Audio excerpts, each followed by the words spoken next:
Hello everyone, কেমন আছো তোমরা সবাই? আশা করি তোমরা সকলে খুব ভালো আছো।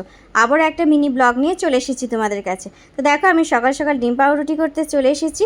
আর এদিকে কি খোঁজাখুঁজি হচ্ছে তোমরা জানো? কি হয়েছে শোনো। সকালবেলা আমার টিফিন রেডি করা হয়ে গেছে, আর তারপরেই দেখি সিঁড়ি থেকে একটা সাপ নেমে আসছে। আমি তো ভয়ে খুব জোর চেল্লেছি সাপ সাপ বলে, আর তারপরে ছুটে চলে গেছি ঘরের মধ্যে। এবারে সাপটা কোথায় গেছে সেটাই খোঁজা চলছে, কারণ সাপটা দেখা যাচ্ছে না। আর এদিকে দেখো, আমি বাপির সাথে চলে এসেছি পুকুরে, আর পুকুরে মাছগুলোকে একটু মুড়ি আর বিস্কুট খাওয়াবো। কি সুন্দর দেখো, যেই না বিস্কুট আর মুড়ি দিয়েছি, টপ টপ টপ টপ করে খাচ্ছে উঠে উঠে। কি সুন্দর লাগে না দেখতে এই রকম। মাঝে মধ্যেই আমার ভিডিওতে আমাদের এই পুকুরটাকে তোমাদের দেখাই, কিন্তু আমি ছাদ থেকে দেখাই, সামনে গিয়ে দেখানো হয় না। তো আজকে সামনে গিয়ে দেখাচ্ছি। একটু ভয় পাই পুকুরের দিকে আসতে, কারণ কি জলটা তো থই থই করছে, অনেক জল, সেই কারণে আজকে বাপি এলো, তাই বাপির সাথে চলে এলাম। আর মাছগুলোকে খাওয়াতে বেশ ভালো লাগে, অনেক দিন পরই এলাম মাছগুলোকে খাওয়াতে। দেখো, এখানে বড় বড় মাগুর মাছও আছে, জানো তো কি সুন্দর লাগছে না। আর দেখো, একটা যেই বিস্কুট দিয়েছি, সঙ্গে সঙ্গে এক ঝাঁক মাছ এসে সেগুলোকে টপ টপ করে খেতে শুরু করে দিয়েছে। এই রকম দৃশ্য এখন খুব কমই দেখা যায়, তাই না? বাড়িতে যেহেতু সাপ ঢুকেছে, তাই বাপি একটা ওষুধ এনেছে। পোকামাকড়, সাপ খোপ এই সমস্ত থাকলে এই ওষুধটা ছড়িয়ে দিলে এটা প্রচণ্ড উগ্র গন্ধ, জানো তো, তার জন্য আসে না। তো সেই কারণে ঘরের চারপাশটা ছড়িয়ে দিচ্ছে, আর আমিও সাথে চলে গেছি পিছন পিছন।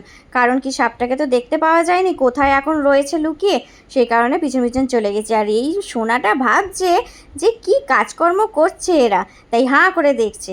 তো আজকে দেখো, এইসব সাপ নিয়ে সারাদিনটা কেটে গেল, তাই আজকের লাঞ্চে সেরকম কিছু বানানো হয়নি, মাছের ঝোল আর ভাত করে নেওয়া হয়েছে। সন্ধ্যাবেলা আমি চা বানিয়ে নিয়েছি সন্ধে টন্ধে দিয়ে, আর সেটাই আমি সার্ভ করে দিচ্ছি।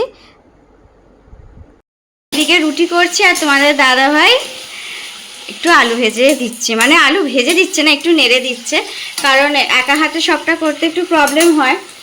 মামুনি রোজেরই করে, আমার সাথে হেল্প করে দেয়, আর একা হাতে করতে একটু অসুবিধা হয়ে যায়। দেখেছো, ও রুটিটা পাল্টাতে গিয়ে আর এইরকম করে ফেলেছে। আর কোনো কাজই ছোট বড় নয়, একটু হেল্প করে দেওয়া উচিত, কারণ কি, তোমার যখন না যখন মানুষের তো অসুবিধা হতেই পারে, তাই না? শরীর খারাপ তো হতেই পারে, তো একটু কাজ শিখে রাখা ভালো। আজকে আমি ডিম ভুজিয়া বানাচ্ছি, আর ডিম ভুজিয়াটা একটু অন্যরকমভাবেই বানাই। আমি তো শিখেছিলাম শুধু ডিমটাকে এরকম ভেজে নিয়ে ডিম ভুজিয়া বানাই না, কিন্তু এখানে এসে দেখি যে আলু দিয়ে ডিম ভুজিয়া বানানো হয়, বেশ খেতেও সুন্দর লাগে। তো দেখো, আমি আলুটাকে আগে ভেজে রেখে দিয়েছি, তারপরে ডিমটাকে নিয়ে এর সাথে মিশিয়ে নিচ্ছি, বেশ সুন্দর খেতে হয়। তোমরাও ট্রাই করে দেখো। তো চলো, আজকের ভিডিওটা আমি এখানেই শেষ করছি। ভালো লাগলে অবশ্যই একটা লাইক কমেন্ট শেয়ার করে দেবে। ততক্ষণের জন্য টাটা, গুড নাইট, সকলে খুব ভালো থেকো, সুস্থ থেকো, টাটা।